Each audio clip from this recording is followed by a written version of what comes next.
Welcome to our channel. ఈ రోజు మనతో పాటు రమ్మగారు ఉన్నారు. నమస్తే రమ్మగారు. నమస్తే జయ. రమ్మగారు, కాశీ మజిలీ కథ ఒకటి. గత ఎపిసోడ్లో మనం ఏం మాట్లాడుకున్నామంటే వసంతుడి వరకు మాట్లాడుకున్నాము. ఆ అమ్మాయి నా ముసలావిడ రాజు దగ్గరికి తీసుకెళ్లిపోయింది. పాపం ఇతను మాత్రం ఉండిపోయాడు. సరే, మిగతా ఫ్రెండ్స్ అందరూ నలుగురు కూడా ఐదుగురు కలుసుకోవాలి కదా, కలుసుకుని తన దగ్గరికి వచ్చి తనని విడిపిస్తారు అని భావించింది ఆ అమ్మాయి. అంతవరకు విన్నాం కదా. మరి ఆ మిగతా నలుగురు వారి పరిస్థితి ఏంటి? వాళ్ళలో ఒకరి గురించి అంటే మళ్ళీ తర్వాత మధ్యాహ్నపు మజిలీ ఒకటి, రాత్రి మజిలీ ఒకటి ఉంటుంది వీళ్ళది. మధ్యాహ్నపు మజిలీ చిన్న మజిలీ, కొంచెం అన్నం వండుకుని తినడం కోసం, ఏదో వండుకుని తినాలి కదా. రాత్రి మజిలీ పడుకునే మజిలీ, ఎక్కువ పెద్ద మజిలీ కదా, రాత్రి అంతా పడుకుంటారు ఎక్కడో చోట. కాబట్టి మధ్యాహ్నపు మజిలీలో కూడా కొంత కథ చెప్పుకుంటూ ఉంటారు.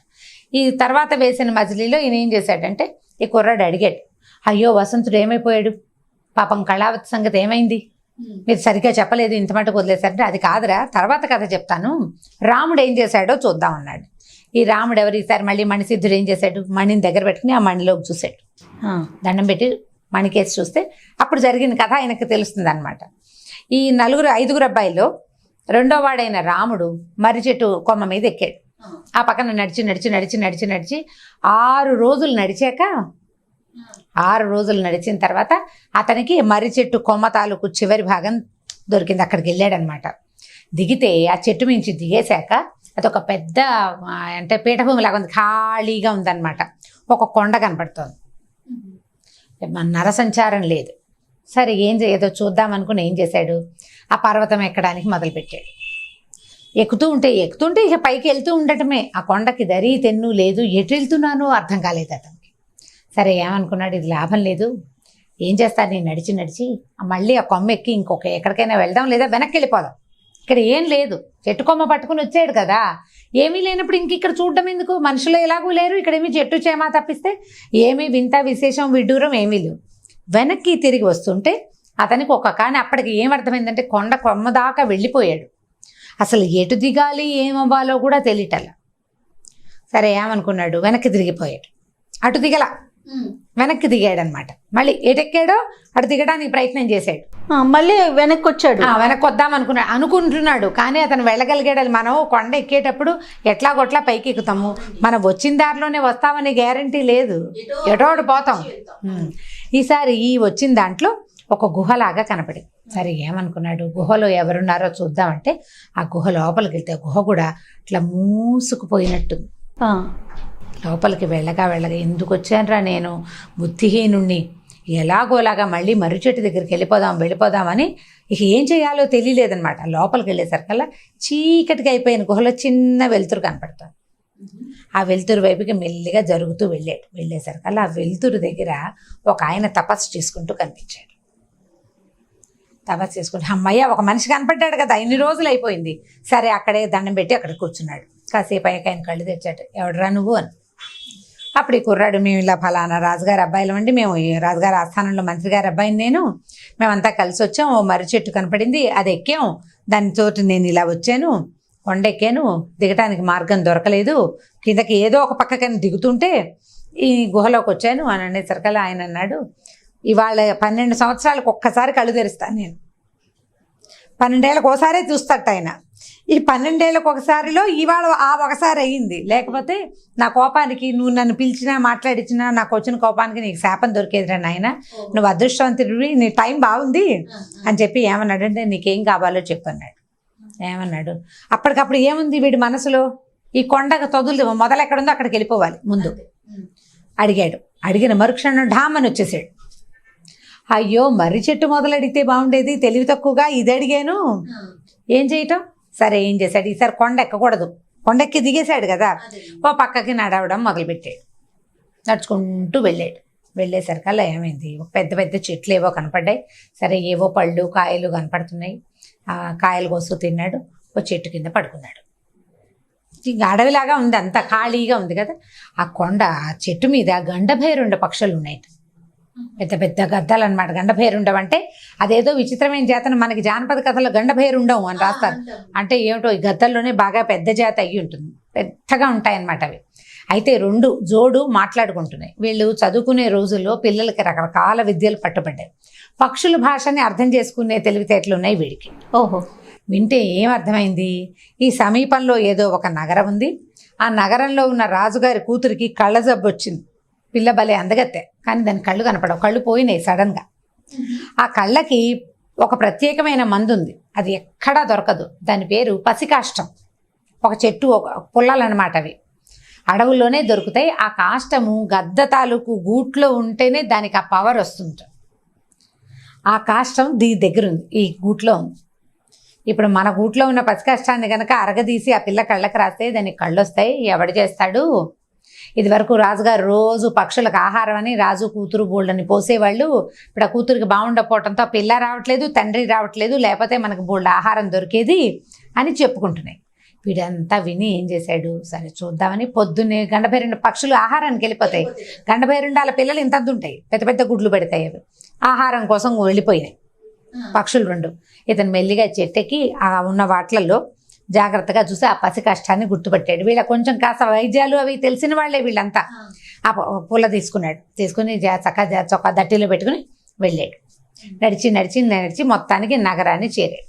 ఆ నగరం బయట ఉన్న రాజభట్లకి ఏం చెప్పాడంటే, రాజుగారి అమ్మాయికి కళ్ళు జబ్బు వచ్చిందట కదా, అడవిలో ఎవరో స్వాములు వారు చెప్పారు, ఒక మూలిక పేరు, నేను ఆ మందు చేస్తానన్నాడు. సరే, వాళ్ళు ఎంతమందికో అవకాశం ఇచ్చి చూశారు.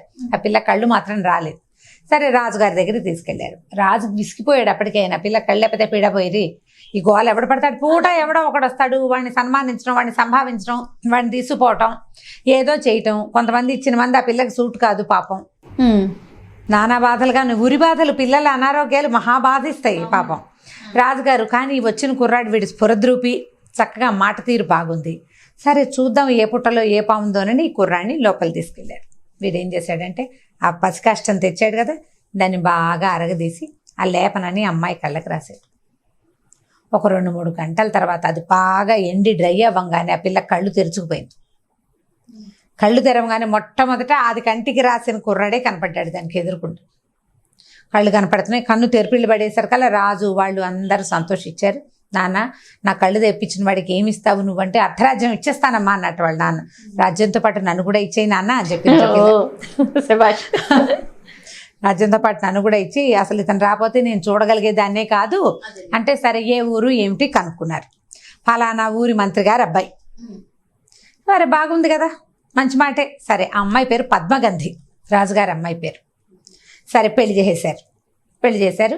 చక్కగా భార్యతో హాయిగా కులాసాగా ఉన్నాడు.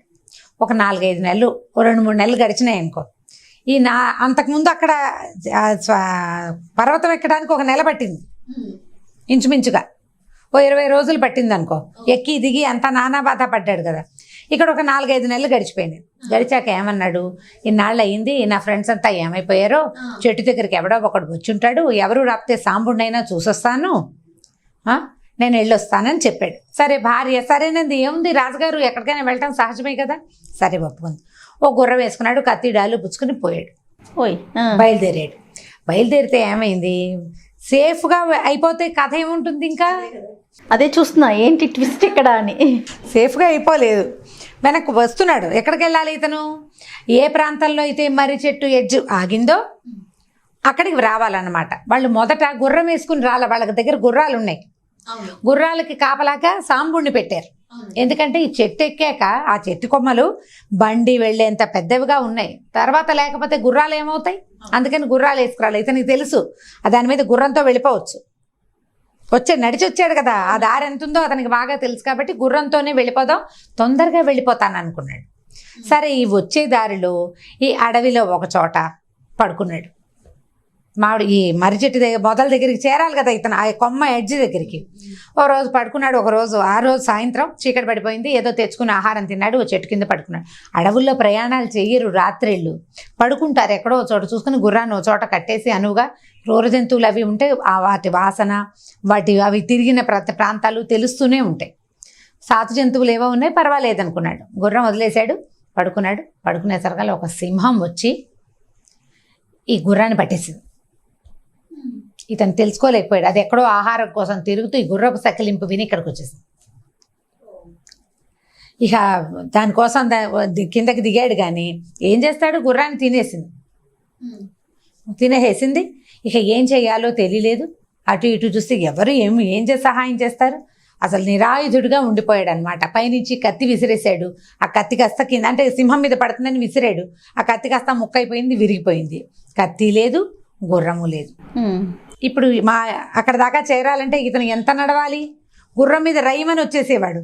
ఇక నడవటం మొదలు పెడితే ఈ వచ్చే దారి, అతను వచ్చేటప్పుడు ధోరణి వేరు, మళ్ళీ వెనక్కి వచ్చే ధోరణి వేరు. ఈసారి అడవిలో ఒక చిన్న చండికాలయం, ఒక అమ్మవారి దేవాలయం కనపడింది. అక్కడి నుంచి ఎవరో ఇద్దరు మాట్లాడుకుంటున్నారు. చూశాడు. అక్కడ చూస్తే ఇద్దరు ఒక పిల్లని కట్టేసి వచ్చారు. ఒక పిల్ల ఎవరో మూతి ముక్కు కట్టేశారు. మొహం బాగా తెలియట్లా, కాస్త వయసులో ఉన్న అమ్మాయిలాగా కనపడుతోంది. కట్టేశారు. వీళ్ళిద్దరు ఎట్లా ఉన్నారంటే కాటుకని కొండలు చేసినట్టుగా ఉన్నారు. ఇద్దరు పెద్ద పెద్ద ఆజానుబాహులైన ఇద్దరు దొంగలు. వాళ్ళు ఏం చేస్తున్నారంటే ఓ చిన్న మంత్రవాదితనం ఏదో చేస్తున్నారు. ఇప్పటికీ 99 మంది ఆడపిల్లల్ని ఆ చండికకి బలిచ్చారు ఏదో శక్తి కోసం. ఇది 100వ ఆడపిల్ల. ఇప్పటిదాకా ఇచ్చిన ఆడపిల్లలందరూ దేశవాళీ పిల్లలు. ఈ పిల్ల రాజకుమార్తె. పిల్ల చాలా అందంగా ఉంది. ఇది నాకు సొంతం అంటే నాకు సొంతం అని పోట్లాడుకుంటున్నారు. పోట్లాడుకునేసరికల్లా వీడు ఏం చేశాడు, ఇతను తెలిసిపోయింది ఇతనికి ఇక్కడ ఏదో జరుగుతుందని. అక్కడి నుంచి మెల్లిగా ఇటు వచ్చి చూశాడు. ఆ అమ్మాయి మూతి ముక్కు గుడ్డ తీస్తే పిల్ల మహా అందంగా ఉంది, రాజకుమార్తె అని అర్థమైంది కదా. అక్కడి నుంచి ఏం చేశాడంటే వాళ్ళు మాట్లాడుకుంటుండగా ఇతను చండికాలయం లోపలికి వెళ్ళి అమ్మవారి దగ్గర చేతిలో కత్తి శూలం ఉంటాయి కదా, ఒక కత్తి అలాగా తీసుకుని బయటకు వచ్చి వీళ్ళిద్దరి మీద పడ్డాడు. అమ్మవారికి బలి ఇవ్వడానికి వచ్చిన పడుచుని అనుభవించాలని చూస్తే ఎట్లాగరా, ఇది చేయాల్సిన పనేనా అని ఇద్దరి మీద పడ్డాడు. కత్తి లేకపోతే ఒక రకంగా ఉండేది, కత్తి దొరికింది కదా. ఇక వాళ్ళిద్దరూ బతుకు జీవుడా అని పారిపోయారు. ఓ చిన్న ఫైట్ జరిగి వాళ్ళిద్దరు వెళ్ళిపోయారు. ఇతను ఏం చేశాడు, లోపలికి వచ్చి మళ్ళీ ఈ అమ్మాయి మూతున్న కట్లు అవి బొడదేశాడు. ఎవరమ్మాయి ఇవి ఏమిటి అని అడిగితే ఆ అమ్మాయి ఏం చేశాడు, కనకప్రభ ఆ పిల్ల పేర్లు ఎంత బాగున్నాయి చూడు. ఈ అమ్మాయి ఏం చెప్పిందంటే, నేను ఎక్కడో పరాయిదాన్ని కాదు, పద్మగంధి తాలూకు పిన్ని కూతుర్ని. దీనికి రెండో పక్కనే మా రాజ్యం ఉంది. మా పద్మగంధిని నువ్వు పెళ్లి చేసుకున్నావని, కంటికి మందు రాసావని అవన్నీ మాకు తెలిసినవే. వీళ్ళు దానికోసమే ప్రయత్నించారు, పద్మగంధి కోసమే. దానికి పెళ్ళి అయిపోయింది కాబట్టి నా దగ్గరికి వచ్చి నన్ను తీసుకొచ్చేసారు. ఉద్యానవనంలో నేను ఆడుకుంటుండగా లాక్కొచ్చేసారు. మా నాన్న వాళ్ళు కూడా వెతుకుతూ ఉంటారు, కాకపోతే ఏ దారిలో తెచ్చారో మా ఇంటికి ఎలా వెళ్ళాలో నాకు తెలీదు అని చెప్పింది. చెప్పేసరికల్లా సరే అమ్మాయిని బయటికి తీసుకొచ్చాడు. అమ్మాయి ఏంది, ఇప్పుడు నువ్వు నా ప్రాణాలు రక్షించావు, నువ్వు కనుక రాకపోతే వీళ్ళని చంపేసి ఉండేవాళ్ళు, ఇంకోటి కూడా ఏదైనా చేసే ఉండేవాళ్ళు. కాబట్టి నువ్వే నా భర్తవి, పద్మగంధితో పాటు నన్ను కూడా పెళ్లి చేసుకోమని. ఆ చండికాదేవి దగ్గరే ఉన్నదే ఓ పసుపుకు పట్టు అమ్మాయికి పెట్టి, దాని భార్య ఇప్పుడు ఇతనితో పాటు ఉన్న పిల్ల భార్య అయిందనుకో ఏ సమస్య ఉండదు. సరే ఇద్దరు బయలుదేరారు. మరి వెళ్ళాలి ఎక్కడో చోటికి. అయితే అమ్మాయి ఇంటికి వెళ్ళాలి, లేకపోతే మర్రి చెట్టు మొదలకి వెళ్ళాలి, లేకపోతే మామగారి ఇంటికైనా వెళ్ళాలి కదా. బయటకు వచ్చారు. వచ్చిన తర్వాత అలా నడుచుకుంటూ వెళ్తుంటే ఏమనుకున్నారంటే, ఆటవికుల గూడెం ఒకటి తగిలింది వాళ్ళకి దారిలో. సరే వెళ్ళి ఈ గూడెంలోకి వాళ్ళ సహాయం తీసుకుందాం అనుకున్నారు. ఈ పిల్ల మహా సౌందర్యవతి అని చెప్పాం కదా. ఇద్దరు చట్టాపట్టాలు వేసుకుని గూడెంలోకి వెళ్ళారు. ఆ గూడెం తాలూకు పెద్దవాడు, వాడికి కొంచెం మంత్రాలు మారి, వాడికి మాయలు మంత్రాలు వచ్చు. ఈ పిల్లని చూడంగానే అమ్మా అంతా నోరు తెరుచుకొని చూస్తూ ఉండిపోయాడు. మహాసౌందర్యవతి అయిన ఆ పిల్లని చూసేసరికి వాడికి చాలా ఉత్సాహం వచ్చింది. ఏదైనా ప్రయత్నం చేయాలి ఈ అమ్మాయి కోసం. సరే వీళ్ళు ఏం చేశారు, దగ్గరకు వచ్చి చెప్పారు, మాకు గుర్రం పోయింది, 3 దారులు ఉన్నాయి. ఒకటి అమ్మాయి పుట్టిల్లు, రెండోది వీడి అత్తారిల్లు, లేకపోతే మర్రి చెట్టు మొదలు. ఈ 3 ఎక్కడో చోట చేరాలంటే మాకు గుర్రం కావాలి. ఈ రాత్రికి విశ్రాంతి తీసుకుని రేపొద్దున వెళ్ళటానికి మాకు ఏదైనా ఏర్పాటు చేయమని అడిగేసరికి మీరు గుడిసెలో ఉండండి, నేను చెప్తానన్నాడు. ఆ రాత్రికి ఏదో ఆహారం ఇచ్చారు. ఆ గుడిసెలో పడుకుంటే వీడు ఏం చేశాడు, ఒక చిన్న మంత్రం వేసి రాముడిని కుక్కగా మార్చేసాడు. వీడు మంత్రాలు వాడని చెప్పుకున్నాం కదా. రాముడు కుక్క అయిపోయాడు. కుక్క అయిపోయిన తర్వాత ఈ గదిలో ఉన్న కుక్కని బయటికి తీసుకెళ్ళిపోయాడు వాడు. ఆ ఆటవిక పెద్ద బయటికి తీసుకెళ్ళి బయట తాడుతో కట్టేశాడు. లోపలికి వచ్చి ఈ అమ్మాయిని నిద్రలేపాడు. నన్ను పెళ్లి చేసుకో అని చెప్పి, నిన్ను పెళ్లి చేసుకోవడం ఏంటి, నాకు పెళ్ళి అయిపోయింది, నా పక్కన ఉన్నవాడు నా మొగుడేను, నేను మీ రాజుగారి అమ్మాయిని, నీకు నాకు పెళ్ళి ఏమిటి, నువ్వు ఆటవికుడివి అన్నది. అబ్బే అలా ఏం కుదరదు, మీ ఆయన నువ్వు చెప్తున్నావు కదా, వాడిని కుక్కని చేశారు, వాడిని మనిషి అవడిగా, నువ్వు నన్ను పెళ్లి చేసుకున్నావా వాడిని వదిలిపెడతా కనీసం ప్రాణాలతోటి, ఆ కుక్కని నీ దగ్గరే ఉంచుకుందు కానీ, లేకపోతే కుక్కని చంపటం ఎంతసేపు, మనిషిని చంపాలంటే వాడు ప్రతిఘటిస్తాడు, కుక్క ఏం ప్రతిఘటిస్తుంది. అనేసరికల్లా దీనికి అర్థం కాలే. అయ్యో ఇదేమిటి, ఎక్కడి నుంచో అక్కడేదో తప్పించుకున్నాను అనుకుంటే వీడి దగ్గర దొరికిపోయాను అనుకుని కొంచెం బాగా ఆలోచించుకుని కాస్త తెలివైంది అనమాట ఈ అమ్మాయి. ఆటే భయస్తురాలు కాదు. తిప్పుకుంది ఆలోచన, తిప్పుకొని బాగానే ఉందనుకో, ఇప్పుడు మా ఆయన పీడ వదిలిచ్చేసావు, మరి మీ ఆవిడ పీడో చెప్పు, నీ ఆవిడ ఏమంటుంది? రేపొద్దు నుంచి నేను ఇక్కడ ఉండాలంటే ఆవిడ ఒప్పుకుంటుందో ఒప్పుకోదో. నాకేమో మీ భాష పాడు, మీ వంట తంట ఏమీ రావయ్యే. ఓ పని చేద్దాం, ఏదైనా దగ్గరలో ఉన్న ఇంకో నగరానికి వెళ్ళిపోదాం మన ఇద్దరం. కుక్కను కూడా తీసుకొచ్చేసి దాన్ని ఎందుకు వదిలిపెట్టడం, పెళ్లి చేసుకుంటాను నేను అని చెప్పింది. చెప్పేసరికల్లా సరే బయలుదేరారు. అప్పటికప్పుడు రాత్రి 12 గంటల అయ్యేసరికల్లా ఈ ఆటో ఇక్కడికి ఏముంది, అడవులో నడవటాలు తిరగడాలు వాడికి అలవాటే, వాడికి ఏం భయం లేదు. ఈ అమ్మాయిని కుక్కని చేత్తో పుచ్చుకుని ఈ ఆటవిక గూడెని దాటేసి హేలానగరం వెళ్దాం అనుకున్నారు వాళ్ళు. ఆ హేలానగరం వైపు దారి తీశారు. కథ కంచికి మనం ఇంటికి. నేను ఇంకా చూస్తున్నా ఏంటి అనేసి. చాలాసేపు చెప్పేశాం కదా, మిగిలిన కథ మళ్ళీ ఎపిసోడ్లో చెప్పుకుందాం. తప్పకుండా రమ్మగారు. నమస్తే. నమస్తే. ఈ వీడియో కనుక మీకు నచ్చినట్లయితే లైక్ చేయండి, షేర్ చేయండి. మరిన్ని వీడియోస్ కోసం మా ఛానల్ని సబ్స్క్రైబ్ చేసుకోండి.